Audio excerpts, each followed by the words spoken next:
So we discuss about wavelength division multiplexing concepts and networks here.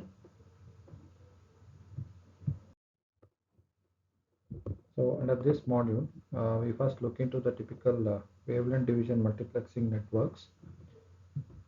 So the technology of combining a number of independent information carrying wavelengths. So it is a technology what we are going to use in which the number of independent information carrying wavelengths. So that is the light which is emitted from different sources. So these are different transmitters. The light which are emitted from these sources with different wavelengths, they are combined with the technology which is known as wavelength division multiplexing, or in short WDM, onto the same optical fiber. So this is the fiber what we consider, and on this particular fiber the information is transmitted. And this typical or wavelength division multiplexing network will have four different parts. One is transmitter or transmitting part, multiplexer or multiplexing part, then the amplification part with an optical fiber, then we have demultiplexing part, followed by the receivers. And the receivers can also include optical filters. So this is the implementation of passive and active components in a typical wavelength division multiplexing link, which contains various types of optical amplifiers. So we normally use three different types of optical amplifiers here. At the transmitting end, there are several independently modulated light sources. So we have seen that earlier in the diagram. We have independently modulated light sources, and each light source are emitting signals at a particular or at a different wavelength. So at unique wavelength, these light sources are modulated. So the multiplexer is required to combine these optical outputs into a continuous spectrum of signals. So that is the idea of using a multiplexer. So it can combine these optical outputs into a continuous spectrum of signals, and it can be coupled into an optical fiber. And at the receiving end, a demultiplexer is required to separate the optical signals or demultiplex the optical signals into appropriate detection channels for signal processing. So this is what we require in a wavelength division multiplexing concept. Then we have three different amplification stages which are used there.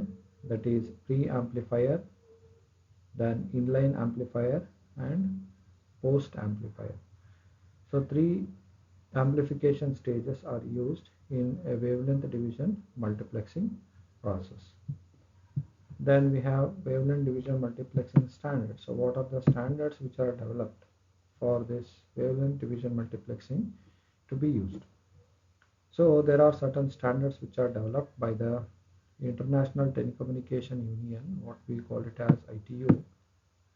They specify the channel spacing in terms of a frequency. So the wavelength division multiplexing standards uses a channel spacing in terms of a frequency. And for selecting a fixed frequency spacing, that is the reason, rather than going for a constant wavelength spacing, is that when locking a laser to a particular operating mode, it is the frequency of the laser which gets fixed. So we cannot go with a fixed a constant frequency or wavelength spacing. Instead, we are going to move with a fixed frequency for its operation. So recommendation done by ITU was G6 point G.692, which was the first ITU specification for wavelength division multiplexing concept. And the channels are selected here based on the grid of frequencies referenced to a particular frequency 193.1 terahertz and spacing them 100 gigahertz apart.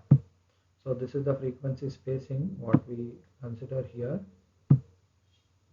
and other alternative spacing in G.692 is 50 gigahertz and 200 gigahertz, and which correspond to spectral widths of zero point 0.4 and 1.6 nanometers. So this is a standard which was developed by ITU for setting up a wavelength division multiplexing technology. So then we have Mach-Zehnder interferometer multiplexing or multiplexers. So the wavelength division multiplexer can also be made by using MZ interferometer technique or interferometry technique. So that is used by MZ interferometer. So this consists of this is the basic MZ interferometer. It includes three different stages, normally a splitter, then a phase shifter, then a combiner. So it includes a coupler and a phase shifter. So we see that these are the two input signals which are applied to a particular interferometer.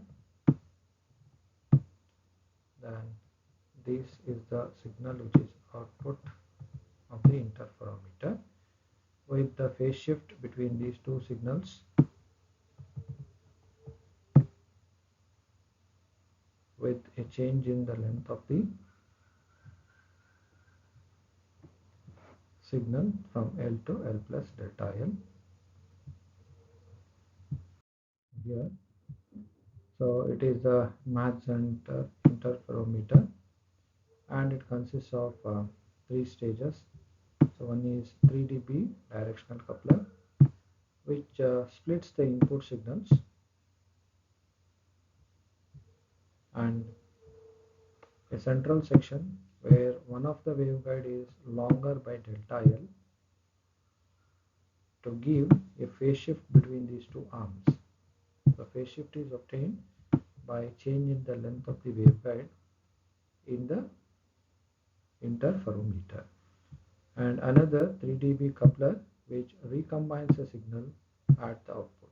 So recombining of the signal is done at the output by using 3 dB coupler, which is normally a combiner.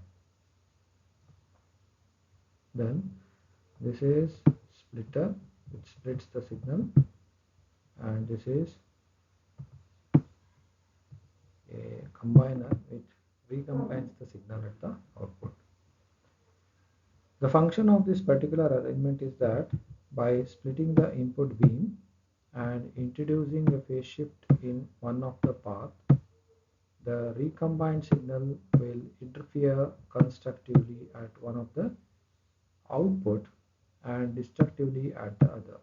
So we have seen that earlier in the diagram. We have two input signals specified, E in 1 and E in 2.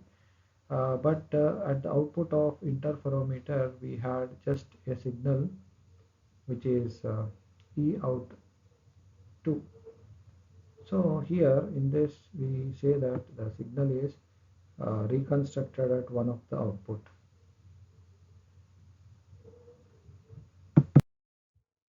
So the signals then finally emerge from one output port, only one output port. So we saw that in the diagram.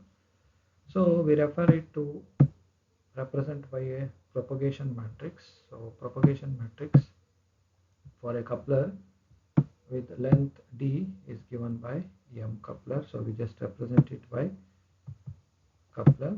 So this is a matrix, propagation matrix. So m coupler is cos kd, j sin kd by j sin kd cos kd. So these are the four elements what we see in a matrix. So these are the four matrix elements, and k is called the coupling coefficient. And in the design we are supposed to use 3 dB couplers, so which will divide the power equally, so that 2 kd will be equal to pi by 2, so that the propagation matrix reduces to m coupler is equal to 1 by square root of 2 into 1 j and 1. So I have just replaced kd by pi by 2. Pi by 2 is 90 degrees, so cos 90 is 1, then j into sine of sorry, it is kd, so kd is pi by 4, that is cos 45 degree. So cos 45 degree and sin 45 degree, j into sin 45 degree, and again cos 45 degree. So everything if I consider, so that will be equal to 1 by square root 2 j into 1 by square root of 2 j into 1 by square root of 2 and j 1 into 1 by square root of 2. So I have taken 1 by square root of 2 as a common term here, so which is giving me the matrix like this. And in the central region, when the signals in both the arms come from the same light source, the output from these two guides will have a phase difference of delta. So that is the phase difference what we have considered. Delta phi is the phase difference among these two signals. They are considered equal to 2 pi n1 by lambda into L minus, that is the difference, phase difference, 2 pi n2 by lambda into L plus delta L. This is what we have taken there. Then the phase difference can arise.